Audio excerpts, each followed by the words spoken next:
Welcome into a Sunday rewind edition of CyHawk Talk. Ethan Petrik here, fresh off a road trip to Columbus, and Ben Hutchens locking down the Iowa State information from Ames as they take on Baylor. Ben, start us off with a quick recap and your number one takeaway from the Cyclones' up and down win against Baylor. Is that a fair assessment? It was. Final score was 43-21, which I don't think necessarily reflected how this game started. I mean, the Baylor Bears scored touchdowns on their first two drives and really looked like they were going to be moving the ball well and creating problems all night. But a big punt block and importantly, punt block return for a touchdown by Caden Matson kind of changed this game in the second quarter. It gave Iowa State a 19-14 lead, which Baylor took back. But after the punt block, I think the momentum, the psychology, the feel of the game completely changed.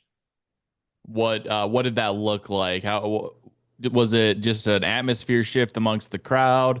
How did the team look different after that play? What did you see? Yeah, atmosphere was good all day. A lot of people up in the press box were wondering what the whiteout would look like, and I think it certainly succeeded. It was a sold out Jack Trice Stadium.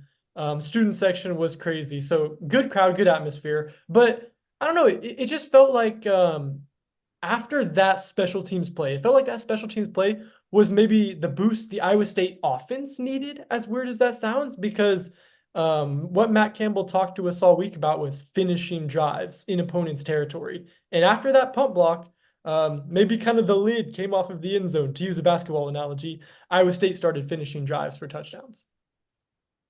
Well, it was inconsistent performance from the Hawkeyes as well against number three Ohio State in Columbus, ultimately resulting in a 35-7 loss for the Hawkeyes. It was 7-0 at halftime, and then Ohio State rattled off 21 points in the third quarter, added another touchdown to make it 35-0 before Iowa got its lone touchdown of the day. Well, Brendan Sullivan, the backup quarterback, was under center, and I think that was my number one thing coming out of the game.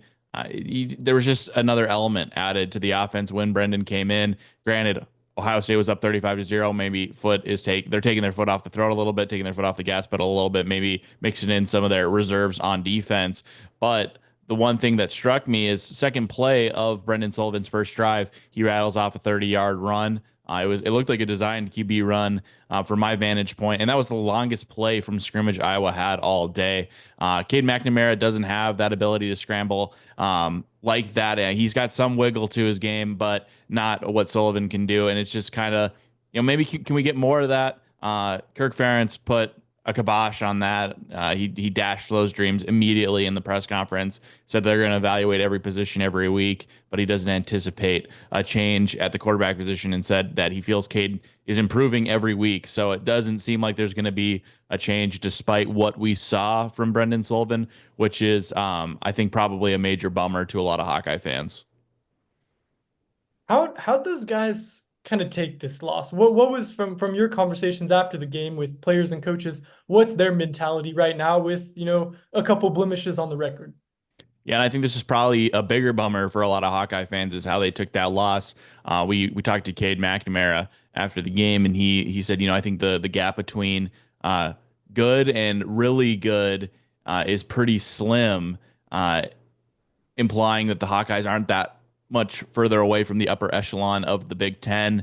Kirk Ferentz said similar things and said that today's result or yesterday's result had a lot to do with who they were playing, and just the level of talent that the Buckeyes have. And I feel like a lot of Hawkeye fans think that we've been tier two in the Big Ten, just outside, hoping to be Ohio State, Michigan, Penn State for a couple of years now, and we haven't taken that next step, and it's they're ready to not be in that second tier. They're ready to make their ascension to tier one, and it just seems like I wouldn't say that there's complacency because Kirk Ferentz said that they were disappointed. They certainly want to be there, but I think that's how it can read to a lot of Hawkeye fans when he says, we're disappointed. We need to get back to work. We need to continue working. It's like, well, you've been here 26 years. You've got a veteran quarterback. You have a veteran defense. This should have been the year to take that next step into the upper echelon. And we'll get into the college football playoff stuff in a little bit, but they had playoff dreams coming into the year, and it certainly seems like um, those are on life support at the moment, which was another one of my takeaways. I guess I'm giving three for free today. You can check out the other two in that story on QCT or QCtimes.com. So I think that's probably the most frustrating thing is that it probably reads a little bit like complacency. I don't think there is complacency in the program, but that's probably how it reads to a lot of people.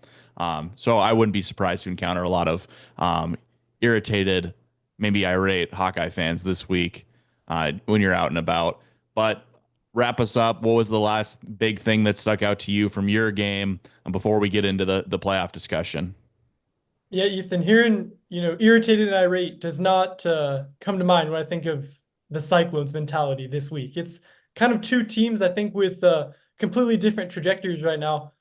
Cyclones move up to number 11 in the poll, and I'd be remiss if I didn't mention Jaylon Jackson's running back performance. I'll give away one of my takeaways on QCtimes.com. My lead note was Jaylon Jackson continues to kind of rip more and more of this backfield role, right? It was one of my headlines, the Jackson Five. And sure enough, Jaylon Jackson's fifth game was his best with the Cyclones. He averaged 7.1 yards a carry, up over 100 yards, 2 touchdowns. He finally scored his first touchdown with the Cyclones, and he was excited. He said after the game to have that moment in front of a sold-out Jack Trice Stadium. It's worth noting that Carson Hansen also had 15 carries. Those two guys were tied for the lead. Hansen's carries kind of came later as the game was more in hand. So those two guys led the team in carries, but I would expect Jaylon Jackson's role to continue to grow, even potentially becoming the lead back for the Cyclones. And I think that was probably a position group that had a lot of Cyclone fans irate to start the year was they weren't getting a ton out of the ground game, and now it seems to be the strength of their offense and maybe picking up Rocco Becht a little bit yesterday when it was maybe a bit of a struggle against the Bears.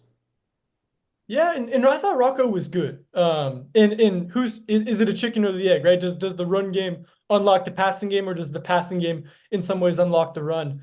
I think for Iowa State, both of them were really good. Rocco's only mistake came on a pretty bad interception at the end of the first half. He was trying to throw the ball away, didn't get quite a good grip on it, and it ended up being a red zone interception there. But that's the only blemish. I thought Rocco looked good on deep balls, had two 40-plus connections to Jalen Knoll. So today was the first, or excuse me, last night against Baylor was the first time I think we really saw what Iowa State's offense can be, which is certainly exciting.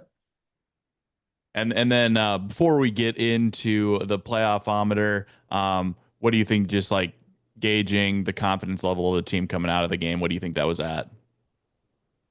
I know Jaylon Jackson was more and more confident, right? He got kind of going, and you sense individually all of these individual accomplishments, like Ben Bramer, the big tight end, getting a huge play. You sense he's getting going a little bit. Guys on the defense are turning people over. Special teams has been awesome, right? Kyle Conrarty. So I think a lot of individual people are putting good days together, stacking days. And overall, it's leading to a pretty confident Cyclone team that is number 11 in the nation. And I don't think anybody in that building would tell you that that's not worthy. Well, it certainly seems like maybe the opposite in terms of what's going on in Iowa City right now. I'll just go ahead and start us off with the playoff-ometer for the Hawkeyes. It's going to be the puke emoji or holding in your puke emoji right there at the bottom. Coming into the season, you think that you probably have a good shot of the 12-team playoff as long as you beat everyone but Ohio State on the schedule. Go 11-1. You're feeling pretty good about your chances of getting in the Big Ten championship, and then show well in that game, and you're gonna probably have a shot at being one of those 12 teams. If not, you win the Big Ten, and then you have that auto bid. Right now, I'd say I'd say that those are on life support. You got to win the last 7. There's not any marquee wins left available on the schedule. 28-point loss too. You didn't look good in the loss against Ohio State, so gonna have to say holding in puke emoji because that's kind of probably what thinking about those college football playoff dreams to start the season make Hawkeye fans and the Hawkeyes feel right now is maybe a little sick. For the Cyclones playoff-ometer, I'm not quite ready to move it to the lock yet. I think the Big 12 has just been so wacky this season. It'd be of no surprise for any of these teams like Kansas or West Virginia to potentially jump up and beat the Cyclones. But I think you have to feel confident with where they're at. Highest ranked team in the Big 12 right now. One of 5 Big 12 teams still undefeated in conference play. BYU looks pretty good. Colorado looks good. That game against Utah at the end of the season is one you potentially have circled if you're an Iowa State fan, but it feels like they're the leader in the clubhouse right now of those Big 12 teams. Not a lock, but trending that way. Trending upward, but not a lock, and puking or almost puking are the playoff atmospheres, climates. I don't know how to describe exactly what it is other than the playoff-ometer for the Cyclones and Hawkeyes. That'll do it for our Sunday Rewind show here on CyHawk Talk. Be sure to tune back in on Wednesday as we break down the top 3 storylines for both of those teams going into next week. Thanks for watching. This has been CyHawk Talk with Ethan Petrik and Ben Hutchens.